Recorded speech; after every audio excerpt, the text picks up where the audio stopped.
Selamat siang Bapak Ibu, saya Dr. Lulu Adi Pratikto, spesialis paru di Rumah Sakit Martirahayu. COVID ini belum berakhir, sekali lagi COVID belum berakhir. Kapan berakhirnya?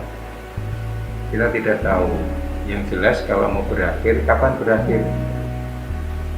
Kita harus tanya diri kita sendiri. Kapan kita mau taat semua pada protokol kesehatan? Maka kalau kita taat semua pada protokol kesehatan, kita akan mengakhiri pandemi.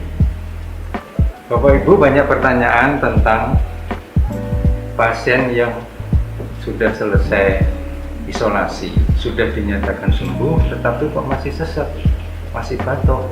Nah, ini masalahnya karena COVID ini banyak menyerang di paru-paru. Nah, kalau paru-paru sudah kena, maka proses penyembuhannya tidak cepat, butuh waktu. Oleh sebab itu, meskipun sudah dilakukan isolasi mandiri, bahkan hasil swabnya sudah negatif, keluhan batuk atau sesak itu masih tetap ada. Karena proses penyembuhan paru butuh waktu. Karena apa? Infeksi paru-paru itu menyebabkan paru-paru sebagian menjadi kaku. Itu sebabnya terjadi batuk, bahkan sesak nafas. Jadi ketika penderita ini sudah pulang, kadang-kadang kontrol masih merasa bahwa batuk, masih batuk. Kemudian ada yang merasa jalan 20, 30 sampai 50 meter sesak. Jadi sekali lagi ini akibat dari infeksi di paru-paru. Nah, tingkat ringan dan beratnya keluhan itu sangat tergantung dari luasnya infeksi di paru-paru. Tentu makin luas, maka setelah keluar ruang isolasi itu keluhannya akan lebih lama dibandingkan orang yang kelainan parunya waktu itu hanya sedikit. Jadi, terus cara mengatasinya bagaimana? Sederhana. Kalau Bapak Ibu sudah keluar dari ruang isolasi, biasanya disuruh kontrol rata-rata seminggu sampai 10 hari. Beritahu dokter yang merawat, saya batuk, kemudian bisa minum, biasanya dikasih obat batuk. Ya, tapi kalau nggak mau ke rumah sakit lagi, belikan obat batuk biasa sudah cukup. Jadi Bapak Ibu, hilangnya batuk dan sesak itu bervariasi dari satu orang ke orang yang lain, tidak bisa sama. Loh dok, kok teman saya yang satu kamar batuknya sudah hilang, saya kok belum? Nah, itu Bapak Ibu tergantung dari berat ringannya atau luasnya paru-paru yang terkena.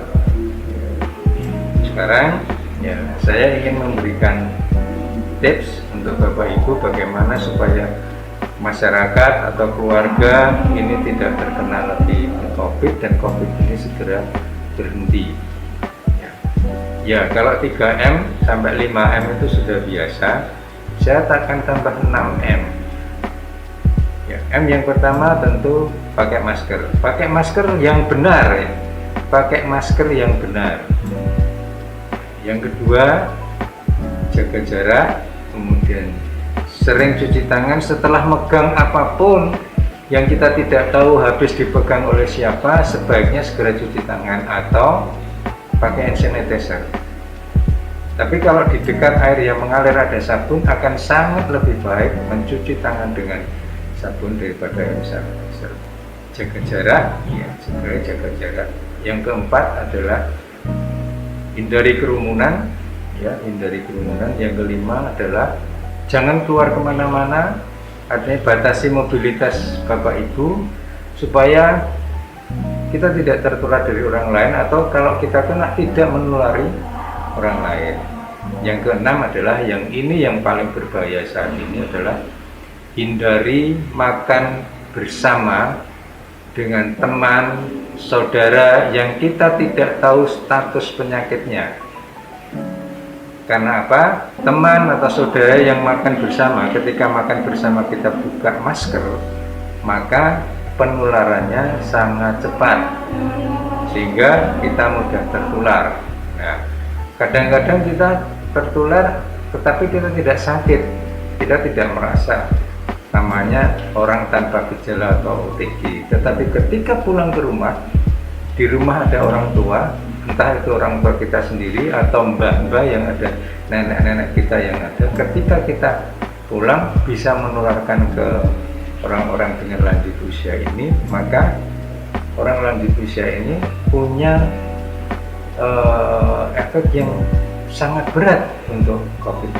Oleh sebab itu, sekali lagi, hindari makan bersama-sama dengan orang yang kita tidak kenal. Berikutnya lagi satu, yang ini juga penting, ya di masa-masa ini khususnya di Kudus banyak orang tertular dari anaknya mungkin main di rumah tetangga yang kita tidak tahu tetangganya itu sudah COVID atau belum. Maka ketika anaknya tertular tidak bergejala, main dengan anak kita. Nah, anak kita tertular maka bisa menular kepada seluruh keluarga. Dari anak orang lain ke anak kita menjadi klaster keluarga. Dan ini yang seringkali terjadi saat ini.